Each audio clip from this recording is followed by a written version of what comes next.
La porte claqua avec une violence qui fit trembler les murs de la maison familiale à Lyon. Émilie, 22 ans, se retrouva sur le trottoir. Un sac à dos jeté à ses pieds. Les larmes coulant sur ses joues tandis que sa mère hurlait depuis le seuil. « Ne reviens jamais.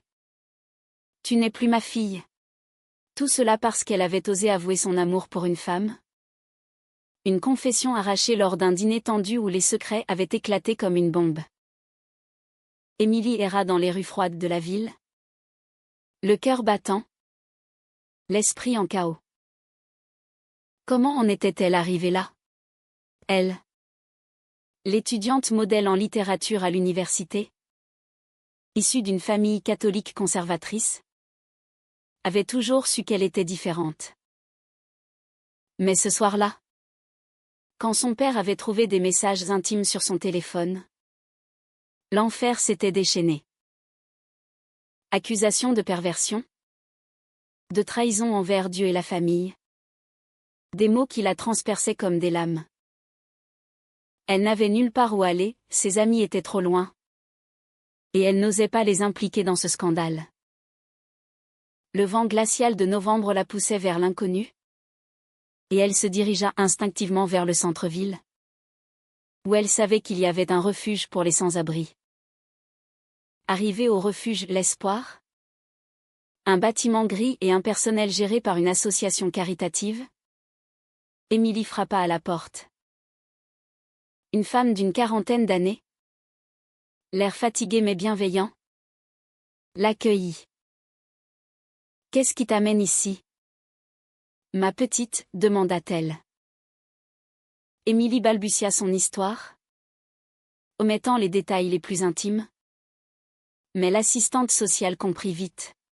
« Entre. On va t'installer pour la nuit. » Le refuge était bondé, des lits superposés alignés dans une grande salle. Des odeurs de soupe et de désespoir flottant dans l'air. Émilie s'effondra sur un matelas dur, enveloppée dans une couverture usée, et pleura en silence. Comment sa vie avait-elle basculé si vite? Hier encore, elle rêvait d'un avenir avec Camille, sa petite amie secrète. Et maintenant, elle était une paria. Le lendemain matin, le bruit des conversations la réveilla. Autour d'elle, des femmes de tous âges partageaient leur petit déjeuner frugal. C'est là qu'elle remarqua Lise pour la première fois. Assise à une table voisine, Lise, 28 ans, avait une présence magnétique, grande, athlétique, avec des cheveux blonds mi-longs et un tatouage discret sur l'avant-bras représentant un cheval au galop. Elle portait un jean élimé et une chemise à carreaux, comme sortie d'un ranch américain. Bien qu'elle soit française pure souche, originaire de la campagne provençale. Lise aidait au refuge en tant que volontaire, distribuant des repas et écoutant les histoires des résidentes. Leurs regards se croisèrent, et Lise s'approcha. « Salut. Nouvelle ici? Moi c'est Lise. Besoin d'un café? » Émilie hocha la tête, surprise par la chaleur dans sa voix. Au fil de la conversation, Émilie se confia un peu plus. Lise écoutait sans juger, ses yeux bleus intenses fixés sur elle. « Ma famille m'a jetée dehors parce que je suis lesbienne, » murmura Émilie, le mot lui écorchant la gorge. Lise posa une main sur son épaule. « Je sais ce que c'est. J'ai vécu la même chose il y a des années. Mon père, un fermier traditionnaliste, m'a chassé quand il a appris pour moi et ma première copine. J'ai atterri ici. Comme toi. » Émilie sentit un lien immédiat, une étincelle de compréhension mutuelle. Lise raconta son parcours, élevée dans une ferme isolée. Elle avait toujours préféré les chevaux aux garçons. Et quand elle avait assumé son orientation, le rejet avait été brutal. Mais elle s'était relevée, avait trouvé du travail comme monitrice d'équitation près de Paris. Et maintenant, elle donnait de son temps au refuge pour aider les autres. Les jours suivants, Émilie se raccrocha à Lise comme à une bouée. Le refuge imposait des règles strictes, pas de sortie après 20 heures, des corvées obligatoires et des séances de thérapie de groupe où les résidentes partageaient leurs traumas. Émilie y participait, mais c'était avec Lise qu'elle se sentait vraiment écoutée. Elle passait des heures à parler dans la cour, sous un ciel gris, échangeant des histoires d'enfance, de rêves brisés. Lise lui apprit à monter à cheval lors d'une sortie organisée. Et pour la première fois depuis son expulsion, Émilie rit vraiment, sentant le vent sur son visage tandis qu'elle galopait dans un parc équestre. Mais ce rapprochement n'était pas sans danger, des rumeurs circulaient au refuge. Et Émilie craignait que son attirance naissante pour Lise ne complique tout. Pendant ce temps, sa famille ne lâchait pas. Son frère aîné, Pierre, l'appela un soir, la voix chargée de colère. Papa veut que tu reviennes, mais seulement si tu changes. Il y a un prêtre qui peut t'aider. Émilie refusa, le cœur serré. C'était le début d'une bataille intérieure, devait-elle renier qui elle était pour retrouver sa vie d'avant? Lise la conseilla, ne sacrifie pas ton âme pour leur approbation. J'ai payé cher pour l'apprendre. Mais les nuits étaient longues, hantées par des doutes. Émilie se demandait si elle avait fait le bon choix en avouant tout. La société française, malgré ses lois progressistes, cachait encore des poches de conservatisme, surtout dans les familles comme la sienne. Au bout d'une semaine, un incident vint tout bousculer. Lors d'une thérapie de groupe, une résidente homophobe accusa Émilie d'être une influence néfaste. Lise prit sa défense avec ferveur, révélant son propre passé, ce qui mena à une confrontation tendue avec la direction du refuge. Émilie se sentit coupable, avait-elle mis Lise en danger? Mais Lise balaya ses inquiétudes. C'est pour des moments comme ça que je suis ici. On se bat ensemble. Ce soir-là, sous les étoiles, elles partagèrent un moment de vulnérabilité, leurs mains se frôlant. Émilie réalisa que Lise n'était pas seulement une sauveuse, elle était peut-être le début d'un nouveau chapitre. Pourtant, le prix à payer pour cette liberté naissante pesait lourd, isolation, précarité et la peur constante du rejet. Les semaines s'écoulèrent au refuge, et la relation entre Émilie et Lise s'approfondit, tissant un lien fait de confidence et de soutien mutuel. Émilie, encore fragile après son expulsion, trouvait en Lise une force inébranlable. Elles passaient leur soirée à marcher dans les rues avoisinantes, évitant les regards curieux, parlant de tout et de rien. Lise racontait ses aventures à la ferme, les levers aux aurores, les chevauchées solitaires dans les collines, et comment elle avait fui vers Paris pour reconstruire sa vie.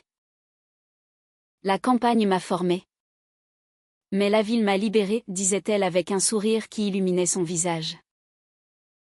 Émilie, fascinée, se surprenait à admirer non seulement sa résilience, mais aussi sa beauté sauvage, si différente de la sienne, plus délicate. Cependant, les conflits intérieurs d'Émilie s'intensifiaient. Chaque appel de sa mère, implorante ou accusatrice, ravivait la culpabilité. Ton père est malade à cause de toi, lui dit-elle un jour au téléphone. Émilie raccrocha, les mains tremblantes. Devait-elle céder? Renier son identité pour apaiser sa famille? Lise la voyait lutter et intervenait avec douceur mais fermeté. Le vrai amour n'exige pas de sacrifice comme ça. Pense à ce que tu perds en te niant toi-même. Elles organisaient des sorties équestres, où Émilie apprenait à monter, sentant pour la première fois une liberté physique qui reflétait son émancipation intérieure. Mais ces moments étaient entachés par la réalité du refuge, des disputes entre résidentes, des nuits agitées par des cauchemars collectifs. Un jour, Lise proposa à Émilie de l'accompagner à une manifestation pour les droits LGBT à Paris. C'est l'occasion de te connecter avec d'autres comme nous, dit-elle. Émilie hésita, craignant d'être vue, mais accepta. La place de la République était bondée de drapeaux arc-en-ciel, de chants et de discours passionnés. Pour la première fois, Émilie se sentit moins seule, entourée de personnes qui comprenaient son combat. Lise, à ses côtés, lui tenait la main discrètement, un geste qui envoya des frissons le long de son bras. Mais la joie fut de courte durée. En rentrant, Émilie reçut un message de son père. Si tu continues comme ça, on te coupe les vivres pour de bon. Le choc la paralysa. Lise la consola tard dans la nuit, leur conversation virant à l'intime. Je sais ce que c'est de tout perdre. Mais regarde-moi, j'ai rebâti. Les pressions sociales s'ajoutaient aux familiales. Au refuge, des rumeurs sur leur proximité circulaient. Et une résidente, jalouse ou intolérante, les dénonça à la direction. Ce n'est pas un lieu pour des romances, gronda l'assistante sociale. Lise défendit leur droit à l'amitié. Mais Émilie se sentit exposée, vulnérable. Elle commença à douter, était-ce sage de s'attacher si vite? Lise, sentant son retrait, confronta Émilie. Ne laisse pas la peur gagner. J'ai payé cher pour ignorer la mienne autrefois. Elle révéla un secret, des années plus tôt. Elle avait trahi une ex pour plaire à sa famille. Un choix qui la hantait encore. Émilie, touchée, partagea son propre passé avec Camille. La rupture forcée par la peur. La tension culmina lors d'une visite surprise de Pierre, le frère d'Émilie. Il débarqua au refuge, exigeant de la voir. Papa veut que tu rentres. On peut arranger ça avec un thérapeute. Émilie, soutenue par Lise, refusa fermement. Je ne changerai pas qui je suis. Pierre partit furieux, laissant Émilie en larmes. Lise la serra dans ses bras. Un geste qui marqua un tournant, leur amitié glissait vers quelque chose de plus profond. Mais le prix était élevé, Émilie perdit son allocation étudiante, forcée de chercher un petit job. Lise l'aida, l'emmenant à son centre équestre où elle trouva un emploi comme assistante. Là, entourée de chevaux et de nature, Émilie respira enfin. Pourtant, les motins haussés la rongeaient. Était-il égoïste de prioriser son bonheur sur la paix familiale? Lise, avec son expérience, la guidait, la famille vraie accepte. Pas conditionne. Elles passèrent une soirée mémorable à cheval au coucher du soleil, où Émilie avoua ses sentiments naissants. Lise sourit, avouant les siens. Mais ce bonheur naissant attira l'envie, une collègue de Lise, ancienne amie, apprit leur lien et menaça de le révéler à la famille d'Émilie. La trahison potentielle plana comme une ombre. Émilie décida de confronter sa mère par lettre, expliquant son amour pour Lise. La réponse fut un silence assourdissant. amplifiant ses doutes. Au refuge. Une crise éclata, une bagarre entre résidentes homophobes et alliés. Où Lise intervint, se blessant légèrement. Émilie soigna sa main. Leur proximité électrique. Tu vaux la peine de se battre, murmura Lise. Émilie réalisa alors le sacrifice, en choisissant Lise. Elle risquait tout. Mais en renonçant, elle se perdrait. Les nuits devinrent des débats intérieurs, pesant le pour et le contre. La société, avec ses lois protectrices mais ses préjugés persistants, offrait peu de réconfort. Émilie se surprit à rêver d'une vie avec Lise, loin des jugements. Mais la réalité frappa, son père hospitalisé pour stress, blâmant sa rébellion.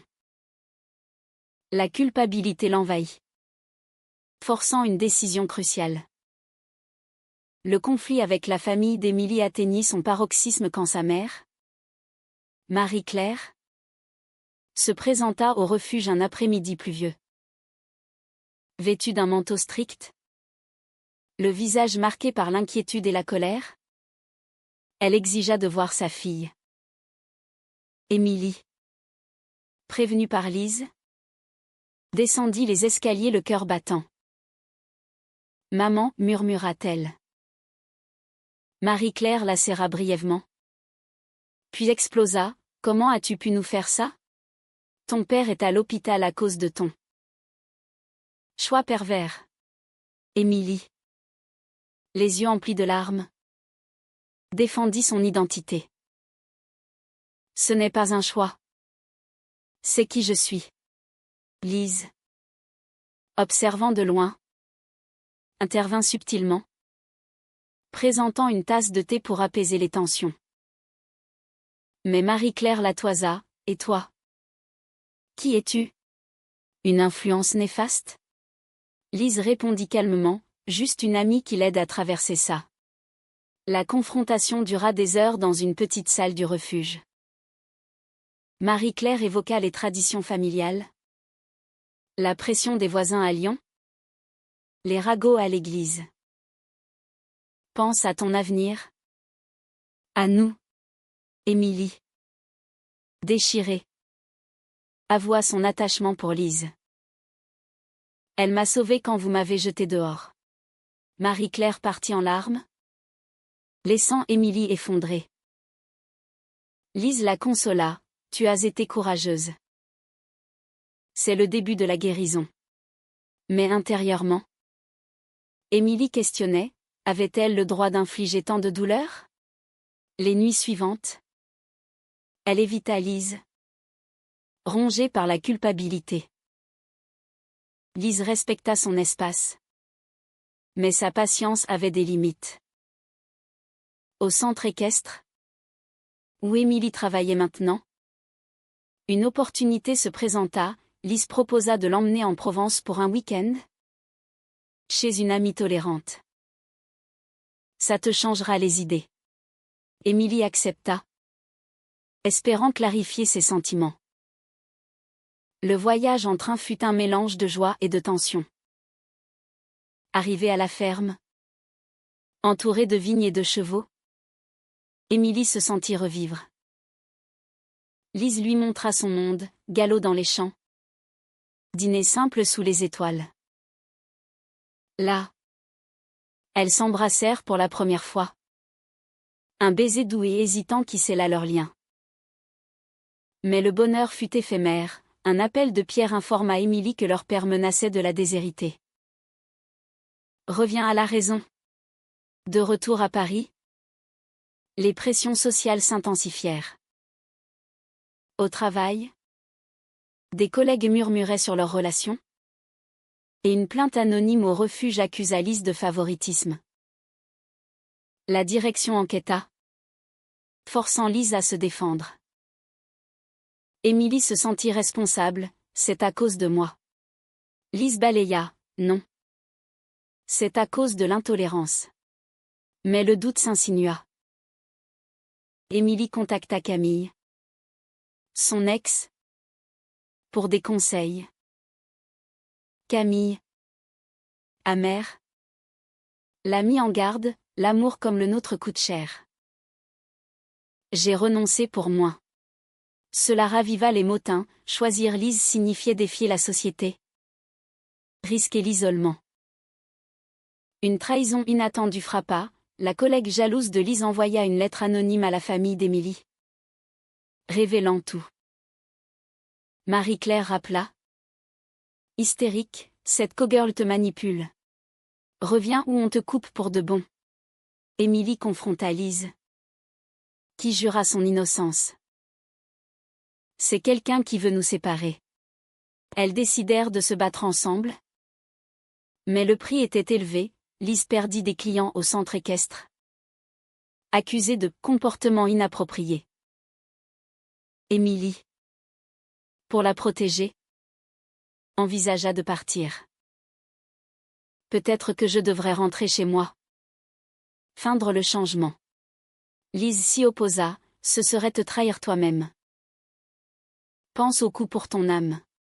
Les séances de thérapie au refuge devinrent cruciales. Émilie y explora ses conflits, l'amour filial versus l'amour propre.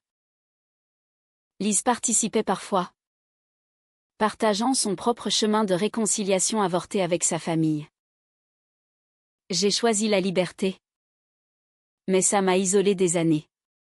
Émilie pesait les options, retourner et mentir, ou persévérer et perdre tout soutien financier. Un soir, après une dispute avec Lise sur l'avenir, Émilie s'enfuit dans les rues de Paris, errant jusqu'à l'aube. Lise la retrouva. Et elles parlèrent jusqu'au matin. Je t'aime. Mais je ne veux pas te détruire, dit Émilie. Lise répondit, l'amour vrai supporte les tempêtes. La haute tension culmina lors d'une réunion familiale organisée par Pierre dans un café neutre. Le père d'Émilie, affaibli mais déterminé, posa un ultimatum, choisis, nous ou cette vie de péché. Émilie, larmes aux yeux, choisis la vérité. Je vous aime. Mais je m'aime aussi. Elle partit. Le cœur brisé, mais libérée. Lise l'attendait dehors, et elle s'enlacèrent. Pourtant, le sacrifice pesait, plus de famille, plus de sécurité. Émilie se demanda si c'était le bon choix. Alors que les ombres de la société planaient encore. Après la rupture définitive avec sa famille, Émilie plongea dans une spirale de doutes et de regrets. Lise tenta de la soutenir, mais les tensions montaient. Au refuge, où elle vivait encore, les rumeurs s'amplifiaient, et la direction les avertit, pas de relation ici. Où vous partez. Émilie, stressée, proposa de chercher un appartement ensemble. Mais Lise hésita, on va trop vite? Pense à ce que tu as perdu. Émilie se sentit rejetée, amplifiant ses conflits intérieurs. Était-ce une erreur d'avoir tout sacrifié pour cet amour naissant? Au travail? Au centre équestre? Une nouvelle crise éclata. La collègue traîtresse répandit des ragots, coûtant à Lise son poste principal.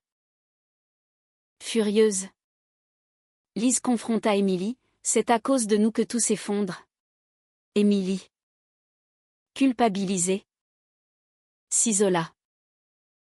Elle contacta secrètement sa mère, envisageant une réconciliation conditionnelle.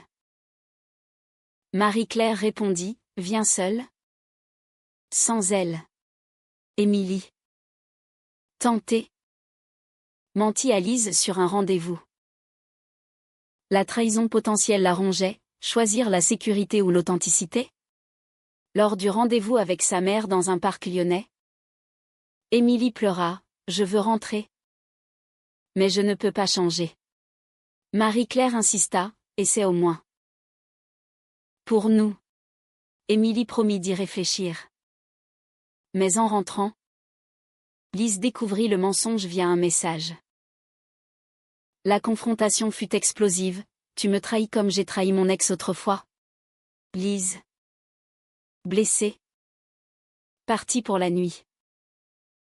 Émilie, seule, affronta ses démons. Le prix de ses décisions était la solitude. Elle réalisa que ses choix affectaient non seulement elle, mais Lise aussi. Le lendemain, Lise revint, mais distante. Elles parlèrent longuement, révélant des blessures passées. Lise avoua, j'ai peur de revivre l'abandon. Émilie jura sa loyauté, mais le doute persistait. Pour se reconstruire, elles décidèrent d'une pause. Émilie restant au refuge, Lise chez une amie. La séparation fut douloureuse, amplifiant les pressions sociales, amis communs jugeaient. Société rappelait les normes. Émilie chercha du soutien dans un groupe LGBT, où elle entendit des histoires similaires, renforçant sa résolution mais questionnant ses sacrifices. Une opportunité professionnelle surgit, un stage en littérature à Paris, mais nécessitant stabilité. Émilie postula, cachant sa situation. Lise, apprenant cela, l'encouragea malgré la distance. Fais ce qu'il faut pour toi. Mais intérieurement, Lise luttait. Avait-elle changé le destin d'Émilie? Ou l'avait-elle compliqué? Une ancienne ex de Lise réapparut, offrant du réconfort, menaçant leur lien. Émilie, jalouse, confronta Lise, tu regrettes? Lise nia. Mais la graine du doute était plantée. La trahison culmina quand Pierre, informé par la mère, envoya des messages harcelants à Lise, laisse ma sœur tranquille.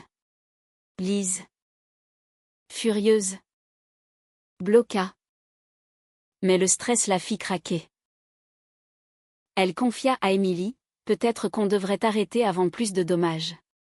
Émilie, dévastée, refusa, on a déjà payé si cher.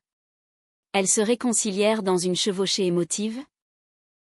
Mais le prix était clair, confiance ébranlée, carrière en péril. Émilie perdit le stage à cause de références familiales négatives. Au refuge, une résidente alliée les aida à trouver un petit appartement. Elles emménagèrent, marquant un nouveau départ. Mais les ombres persistaient. Émilie reçut une lettre de son père, je prie pour toi. Cela raviva la culpabilité. Lise, pour la protéger, coupa tout contact avec son passé. On construit notre futur. Mais les mots immoraux hantaient, était-il juste d'ignorer la famille? Émilie consulta un thérapeute, explorant le trauma. Lise la rejoignit, renforçant leur lien. Pourtant, une nouvelle trahison menaça, la collègue jalouse contacta la presse locale, exposant leur histoire. Les ragots enflèrent, forçant Émilie à affronter publiquement son identité. Dans une interview anonyme, Émilie parla de son expulsion, inspirant d'autres, mais attirant la haine en ligne. Lise la soutint, mais paya le prix, perte d'amis, isolement. Elles se disputèrent sur la visibilité, c'est trop risqué, dit Lise. Émilie insista, c'est nécessaire pour changer les mentalités. Le conflit interne culmina en une nuit de vérité, où elles choisirent de persévérer, acceptant les dommages. Avec le temps, Émilie et Lise reconstruisirent leur vie dans leur petit appartement parisien. Émilie trouva un emploi stable en édition, tandis que Lise relança son activité équestre avec des leçons privées. Leur relation, forgée dans l'adversité, devint plus solide, mais les cicatrices restaient. Émilie rêvait souvent de sa famille, se demandant si le pardon était possible. Lise, de son côté, encourageait la patience, le temps guérit. Ou révèle. Elle participait à des événements LGBT, transformant leur douleur en activisme, aidant d'autres jeunes expulsés. Mais chaque victoire rappelait les pertes, amis perdus, opportunités manquées. Un jour, un appel inattendu de Pierre changea tout. Papa veut te voir. Il est mourant. Émilie, hésitante, consulta Lise. Vas-y. Mais reste fidèle à toi. À l'hôpital de Lyon, Émilie affronta son père. Faible. Il murmura, j'ai eu tort. Pardonne-moi. Les larmes coulèrent, Émilie pardonna. Mais ne promit rien. Sa mère, présente, s'excusa vaguement. Émilie rentra à Paris. Partager, réconciliation ou manipulation? Lise l'aida à naviguer, c'est ton choix. Pas le leur. Les mois suivants apportèrent une paix relative. Elles voyagèrent en Provence, revivant leur début, renforçant leur amour. Mais la société testait encore, discrimination subtile au travail, regards hostiles. Émilie écrivit un journal intime, explorant ses choix, questionnant si le prix en valait la peine. Lise, lisant des extraits, affirma, oui. Parce que tu vivrais. Une amie du refuge, inspirée par elle, partagea son histoire, créant un cercle de soutien. Pourtant, un dernier twist survint, l'ex de Lise réapparut, offrant un job lucratif à Lise loin de Paris. Tentée, Lise confia, ça pourrait nous sécuriser. Émilie, craignant l'abandon, confronta, est-ce une fuite? Lise choisit de rester, sacrifiant l'opportunité pour leur couple. Émilie réalisa alors le équilibre des sacrifices, chacun payait pour l'autre. À la fin, Émilie et Lise s'assirent sur un banc face à la Seine, contemplant leur parcours. Des rejets initiaux à l'amour conquis. Elles avaient traversé trahison, douleur et éveil. Émilie murmura, on a gagné? Mais à quel prix? Lise sourit, celui de la liberté.